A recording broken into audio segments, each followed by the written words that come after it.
Halo, balik lagi di Ngegaspol, ngobrolin berita gacor soal hukum dan politik. Bareng Edwin lagi di sini. Nah, hari ini kita akan ngomongin tentang AI dan vonis. Nah, ini akan kita bicarakan di episode kali ini ya, bersama dengan pakar teknologi hukum. Ada bersama kita sudah hadir Dr. Rahmat Dwi Putranto. Apa kabar, Bro? Baik. Terima kasih banyak. Ini udah diundang nih. Oh, dengan senang hati. Ini pakar teknologi hukum sekaligus CEO IBLAM School of Law. Ya. Sudah hadir bersama kita untuk berbicara soal ini. Dan juga bersama kita ada jurnalis hukum online di Legal Intelligence Unit, yaitu Aditya Fajar. Apa kabar, Bro? Halo. Terima kasih Mas sudah diajak sini. Iya. Topik kali ini pernah diangkat di hukum online dalam beberapa pemberitaan, dan kita mau recall ya, pengen bahas ya, karena kan sekarang banyak orang ngomong AI dan hukum online sendiri juga mengembangkan AI loh ya, AI Lex ya. Yang belum tahu itu generatif AI buatan hukum online yang bisa ngasih jawaban-jawaban canggih ya ketika kita nanya soal-soal hukum. Dan saya pakai tuh. Oh, thank you Bro Rahmat. Seru pakai itu. Seru AI Lex. Karena udah di training pakai database-nya hukum online langsung kan. Jadi pasti gacor. Testimoni user, terima kasih. Sudah ya. testimoni. Anyway, Bro Rahmat ini juga pernah nulis buku keren yang langka kayaknya di Indonesia. Teknologi hukum, paradigma baru hukum di dunia digital. Nanti ditayangkan di layar ya. Nanti buat teman-teman bisa lihat. Udah edisi kedua, Bro. Udah edisi kedua. Udah naik mau cetak ketiga ntar lagi. Sold out di mana-mana. Wow, nanti yang mau baca resensinya ada di hukum online, udah cetak kedua, udah mau ketiga ya. Ketiga. Ini penting buat dibaca. Relevan juga buat bahasan kita hari ini. Nah, dan topik hari ini tadi udah diangkat di beberapa berita hukum online ya. Jadi gini, yang mau kita bahas itu kan AI dalam bikin putusan. Nah, ini ada di beberapa judul hukum online, bisa dilihat di layar itu. Jadi ceritanya kan MA dan MK konon sudah mulai menerapkan artificial intelligence ya, dengan beberapa model. Ada satu lagi berita yang juga pernah diangkat hukum online, spesifiknya itu untuk mencegah putusan saling bertentangan. Nah, ini kita penasaran nih, nanti ke depan kayak gimana sih? Kita pengen denger dulu dari Bro Adit ya. Oh ya, ini juga dalam aspek pendidikan tinggi hukum nih juga Bro Rahmat juga sempat ngasih topik ini ya di acara hukum online yang lalu, bahwa ternyata pendidikan tinggi hukum pun harus beradaptasi. AI sebagai kawan bukan lawan. Kayak gimana tuh? Sekarang kita denger dulu dari Bro Adit nih. Lu sebagai jurnalis hukum online yang mantengin tuh berbagai dinamika peradilan termasuk hubungannya dengan AI. Lu ngeliatnya gimana, Dit? Apa ya? Karena gue cukup tertarik sama teknologi, khususnya legal tech gitu kan. Gue kadang suka melihat AI ini di Indonesia masih sebatas tools gitu kan. Mau cuman memverifikasi atau mempersingkat waktu penelusuran sumber ataupun source material gitu kan, atau yang kayak yang kita punya itu mengkurasi kata kunci yang relevan dengan topik yang ditanyakan gitu. Buat gue sih kalau misalnya MA dan MK ini memang mengembangkan sebuah tools menggunakan generative AI, bagus sebenarnya as a tools gitu kan. Tapi kan ada nih isu di luar negeri ya, khususnya di teman-teman yang suka ngulik-ngulik gadget itu. AI ini kalau misalnya katanya Elon Musk kan bisa menggantikan manusia ke depannya kan. Bahkan dia bikin Grok itu udah sudah pakai 3 versi berapa gitu kan. Nah, ada rumor yang mengatakan AI ini bisa memutuskan sebuah putusan pengadilan. Gitu. Jadi gue nggak tahu apakah kedepannya dengan MA dan MK ini mempersiapkan sebuah tools AI. Gue nggak tahu apakah mereka ini sedang cuman riding the wave gitu kan. Lagi rame aja mumpung kayak tahun lalu kita pernah dengar metaverse, sekarang AI semuanya pada bikin AI gitu. Industri 4.0.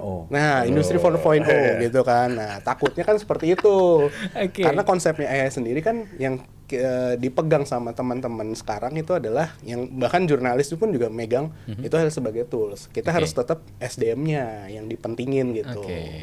Gitu. Nah, kalau Abang gimana Bang lihatnya Bang AI itu?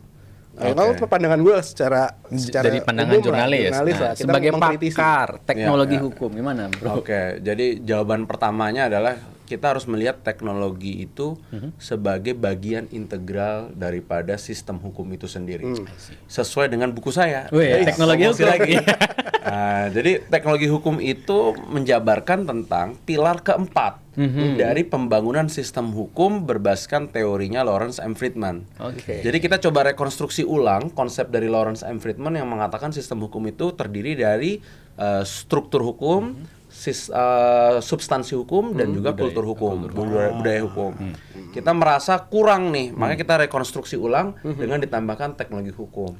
Maka apa konsekuensinya? Kita melihat teknologi bukan lagi sebagai departemen IT kecil di pinggiran yang cuma dipanggil saat website lagi down, ya kan? Atau saat dipanggil saat ada sidang online nih, ya kan? Atau cuma sekedar bikin aplikasi e-court, tapi hanya untuk upload. Sisanya di-download manual lagi, Di print, cetak lagi, dicetak lagi. Betul. Itu. Jadi ya. ya kita melihat IT, tapi kita juga di satu sisi mengapresiasi Indonesia sudah mulai mengadopsi digitalisasi, tapi belum sampai dalam tahap menggunakan teknologi hukum sebagai pilar keempat. Kalau kita bicara teknologi hukum, kita bicara integrasi sistem yang memudahkan pekerjaan kita. Jadi seharusnya kalau emang AI ini mau dipakai dalam proses membantu hakim mengambil keputusan dan lain sebagainya, pastikan bahwa ini memudahkan mereka dulu.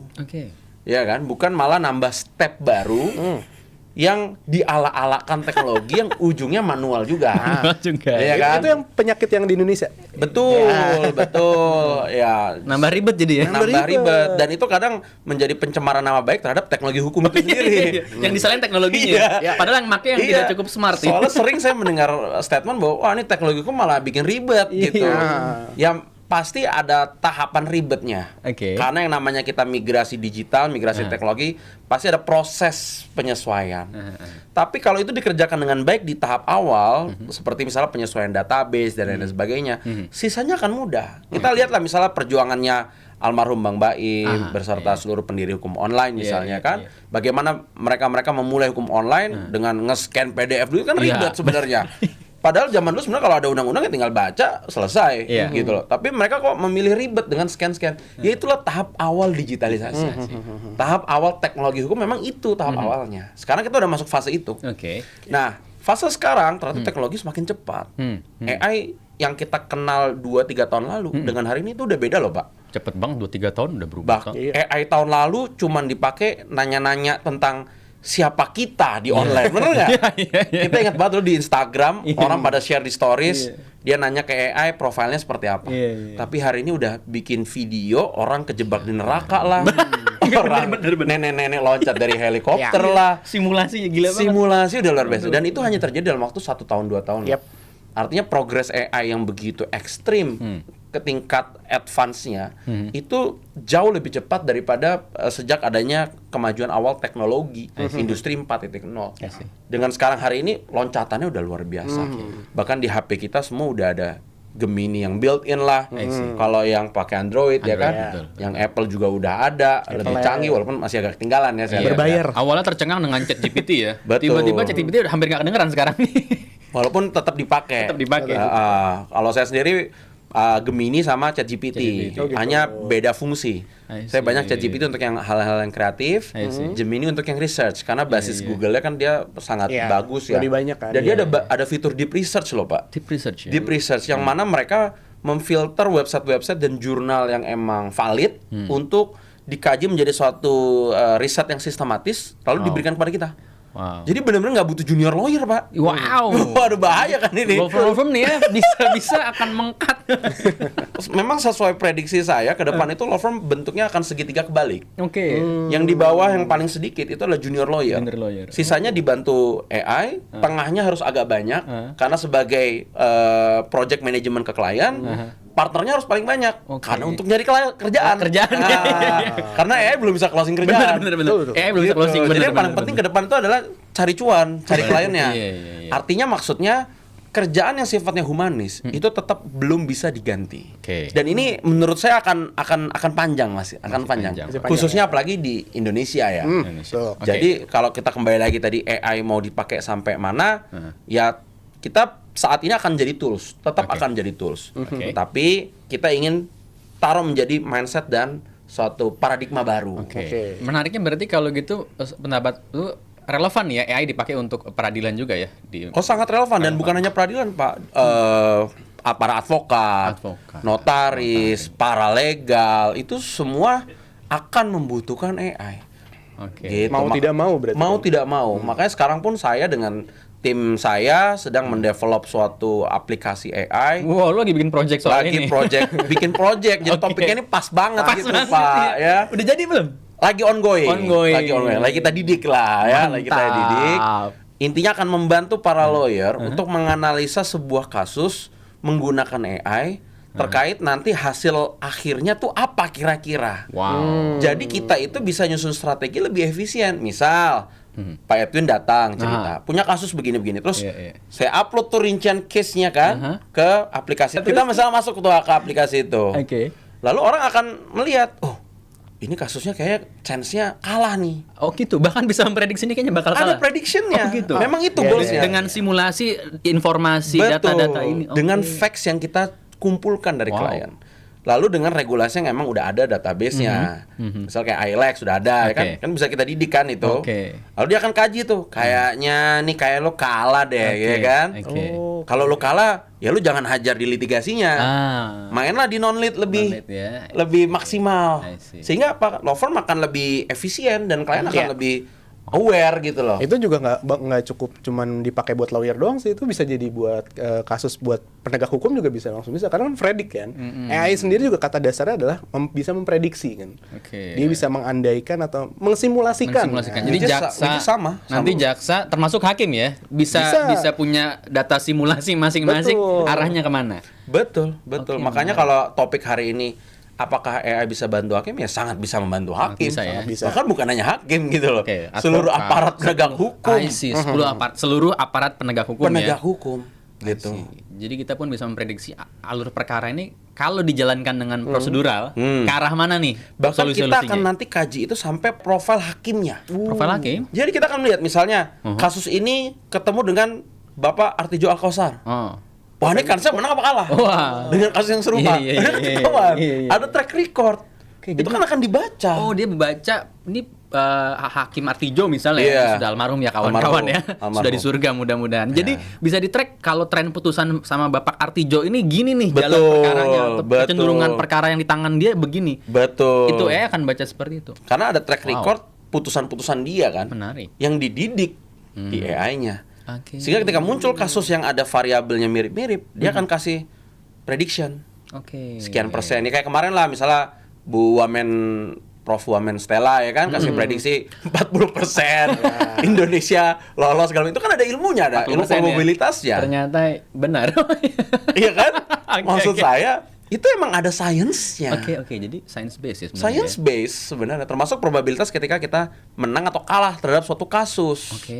Walaupun di lapangan khususnya Indonesia suka ada variabel lain gitu Ada variabel lain. Tidak menuduh. Hanya ada variabel lain.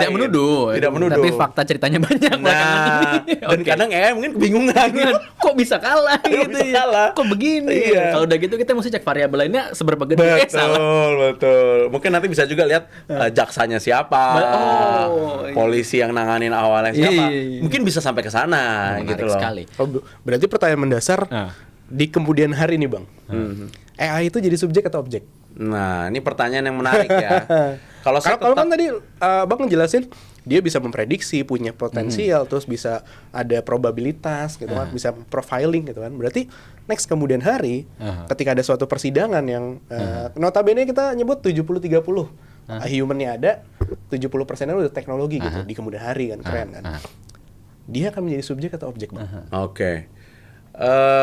Dia akan menjadi subjek pada konteks tertentu dan akan menjadi objek pada konteks tertentu. Misal, sangat memungkinkan dalam kasus-kasus yang pelanggaran atau nanti mungkin bahasa pelanggaran udah nggak ada ya katanya di KUHP baru kan, atau tindak pidana ringan gitu ya, piring atau semacam kayak lalu lintas dan sebagainya, bisa jadi itu AI yang akan menghakimi para pelanggarnya gitu loh. Di Singapura tuh gue inget 2017 datang ke sana ada Tech Law Fest itu. Singapura udah menerapkan itu. Yes. Jadi tindak pidana pelanggaran lalu lintas udah nggak pakai hakim. Yes. Itu yang ngerjain AI. Yes. Gue baru inget 2017 tuh. Itulah kenapa saya bilang tergantung konteks dan case. Karena case-nya simple kan itu kan. Kalau AI dimaknai sebagai subjek pada case-case yang sifatnya sederhana dan pattern-nya sudah pasti, sudah ada gitu pattern-nya. Sangat possible. Okay. Karena saya juga merasakan sidang tilang. Bapak pernah ikut sidang tilang? Pernah. Lu bayar aja kali, enggak ya? Saya mau belas di akhir. Kalau kita rasakan dalam forum sidang tilang, itu kan tidak ada proses tanya jawab, betul. Tidak ada proses empati di sana. Yang dilakukan adalah proses datang, duduk, ketok palu, semuanya dihukum rata berapa. Kecuali kalau nggak ngaku ya. Kasasi. Apa bedanya? Apa bedanya dengan kita pakai AI? Sudah diketok fix, nggak ada bedanya. Malah kalau kita pakai AI untuk tindak pidana yang sederhana atau pelanggaran, hakimnya kan bisa digunakan untuk kasus lain yang jauh lebih penting. Betul. Di tengah banyak keributan kita kekurangan SDM hakim dan SDM hakim yang berkualitas gitu ya. Iya kan? Jadi kalau kita ngapain ngurusin lalu lintas? Seharilah dia ngerjain yang lain, ya kan? Misal gugatan ringan, small claim dan lain sebagainya. Malah kita butuh banyak penyelesaian di small claim. Gitu loh ya. Oke, jadi ini relevan banget ya. Jadi ketika MA sudah bergerak ke arah sana dan MK katanya juga gitu ya. Termasuk menghindari putusan yang saling bertentangan ketika sebenarnya variabelnya mirip gitu ya. Jadi bisa lebih konsisten kan, menjaga kesatuan, konsistensi gitu ya. Nice. Nah, tapi itu kan satu sisi positif. Semua hal kan pasti mendatangkan sisi positif dan negatif. Gue pengen tanya nih pendapat dari Bro Rahman sama Bro Adit juga nih. Kira-kira potensi masalah apa yang perlu atau bisa kita antisipasi ya ketika nanti pemanfaatan AI ini meluas dalam dunia peradilan, nggak cuma di kalangan hakim, nggak cuma dalam menjatuhkan putusan, menjatuhkan vonis ya, karena kita nggak gaspol vonis, jadi bahas vonis kan awalnya. Tapi berikutnya kan adalah buat bikin legal opinion, gimana advokat bisa mensimulasikan perkara ini, gue sejauh mana nih kansnya buat menang, atau penyidik dari awal bisa memetakan ini ke depan kira-kira nanti perkaranya akan bergerak ke arah mana, bahkan jaksa penuntut gitu kan bisa memperkirakan juga kan, karena kan kalau mereka ketemu sama advokat kan beradu opini hukum mereka kan. Nah kan pasti ada plus minus. Nah kalau sisi negatif yang mungkin perlu kita antisipasi sejak awal, nah kalau dari sudut pandang lu gimana tuh? Dampak negatif dari penggunaan AI dalam konteks hukum, penegakan hukum, peradilan sudah terjadi di Amerika. Oh, Amerika? Gimana tuh? Ya wajar ya, karena dia negara yang pertama kali mengeksploitasi AI dan masyarakatnya juga sudah banyak yang teredukasi.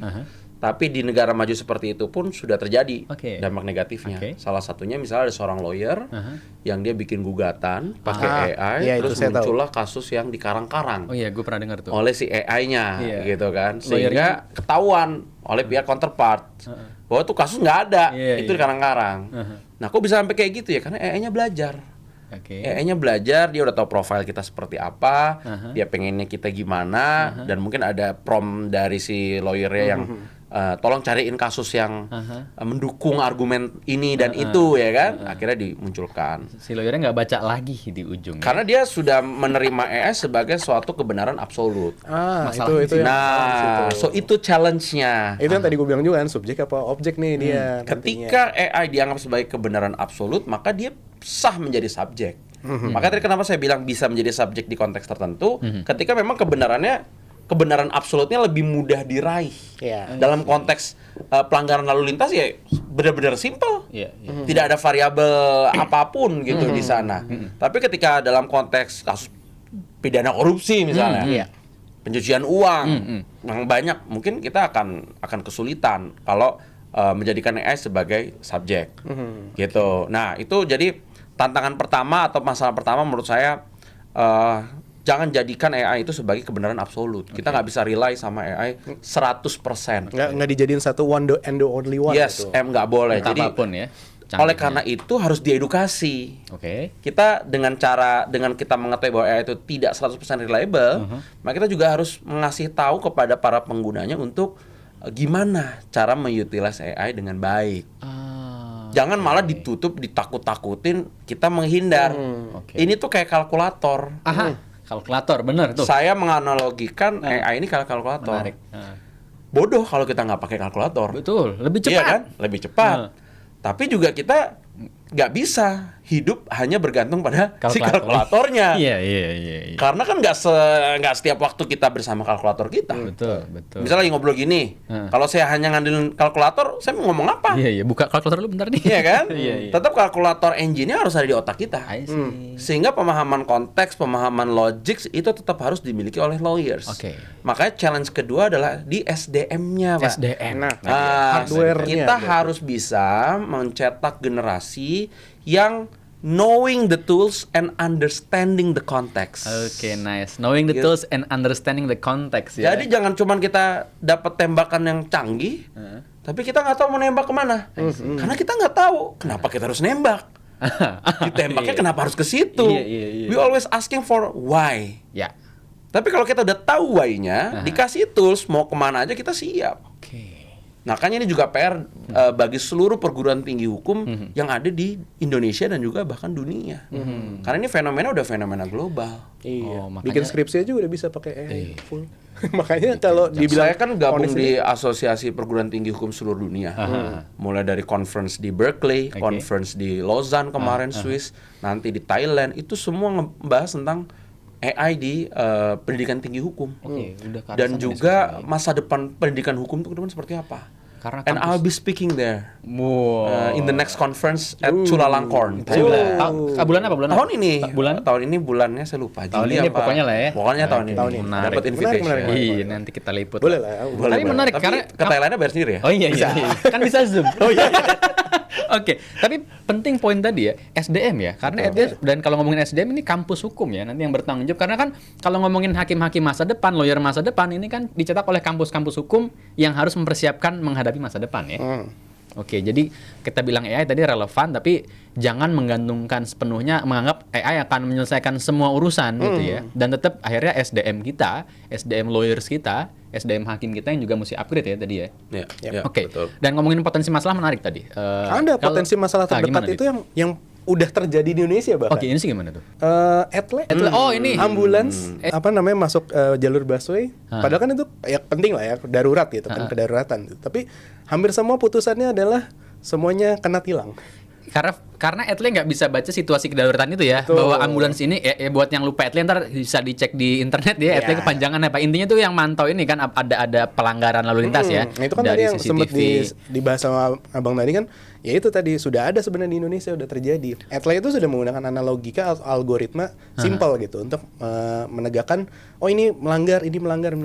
Kayak misalnya nggak pakai seat belt, otomatis melanggar, ke foto, ke capture, selesai. Orang langsung dapat surat tilangnya gitu kan otomatis gitu. Cuman ketika tidak adanya pengawasan, kejadian-kejadian yang urgensi gitu kayak ambulans, pemadam kebakaran, yang memang notabene-nya harus memaksa situasi darurat dibenarkan ngambil jalur busway, ternyata mereka banyak ditilang. Bahkan sampai ada fenomena ambulans jangan masuk jalur busway dulu ya. Oh gitu. Iya. Menariknya mereka dikirimin surat cinta penilangan tiba-tiba dikirimin surat cinta, bahkan ada yang udah berkali-kali nggak mau masuk, udah ada surat cintanya banyak gitu. Berarti yang menerbitkan surat tilang nggak mengevaluasi lagi ya bahwa ini ambulans nih, jadi yang ini jangan dikirim karena udah otomatis. Nah itu tadi kan udah dihitung, ini udah melanggar, ya udah otomatis. Tapi mereka kan ada maksudnya ada human-nya di balik layar itu nggak mencek lagi. Recheck and recheck itu harus ada. Dan karena sudah menganggap itu kebenaran absolut. Betul. Itu yang menjadi PR. Betul sekali. Makanya tetap perlu dievaluasi terus ya. Ini memang proses-proses yang panjang. Ini harus dilalui memang. Harus dilalui. Tapi kalau ngomongin masa depan sekarang, ya ini hal yang akan kita hadapi ya. Jadi kita orang-orang hukum nih, praktisi hukum, profesional hukum nih, hakim juga nggak bisa bilang bahwa enggak, kita nggak mau pakai AI nih. Pokoknya kita akan kerja seperti biasa dengan alasan marwah hukum lah, whatever. Udah itu. Tapi nulis sekian halaman sih capek juga. menarik. Iya kan? Nanti putusan itu bisa aja ditulisin ya dari dialog di persidangan, di record yang bikin bisa. Nggak butuh panitera dong kalau. Pak, sekarang udah ada tools untuk mencatat obrolan rapat. Speech to text itu udah bisa. Sudah ada teknologinya kan. Transkrip juga udah. Panitera kan kadang-kadang suka saltik ya, typo. Meresum obrolan transkrip juga sudah ada. Toolsnya. Bahkan sekarang ada dalam bentuk mouse, di mana mouse itu sudah ada diinjek chat GPT-nya untuk ngeresum obrolan rapat kita hari ini. Kelar rapat langsung keluar hasilnya. Langsung keluar notulensi yang rapi gitu loh. Itu udah ada. Sekarang ini kita hidup di era yang hampir semuanya itu ada possibilities itu gitu loh. Jadi sebenarnya kita kurang tepat kalau kita tidak menggunakan tools-tools yang ada. Dengan hanya ketakutan, wah nanti teknologi salah begini. Loh, kan ada proses. Dan ada penyiapan produknya dulu. Ada dalam konteks kita membangun suatu startup itu kan nggak langsung jebret, langsung dikasih ke masyarakat. Ada product fit testnya dulu, ada A/B testing dulu, ada riset dulu. Semua ada tahapannya, jangan cuman bayar jadi terus launching gitu kan. Ya nggak bisa. Teknologi kadang sering diperlakukan hanya sebagai simbol kemajuan secara seremonial, tapi tidak secara fungsional. Jadi kalau serius dikembangkan fungsional tadi, ini solusi yang keren banget berarti ya. Toh kalau dikerjakan manual juga error terjadi kan, salah ketik, salah tik ya, salah tulis panitera atau hakim salah gitu ya. Dan ke depan panitera tuh malah dipertanyakan kenapa harus ada panitera. Gitu. Ya karena kalau itu kan peran yang udah paten. Secara teoritis kerjaan panitera tuh tupoksinya apa di pengadilan. Menarik. Iya kan? Sebagai notulen. Juri tulis pengadilan. Sebagai apa. Itu semua udah di AI kan.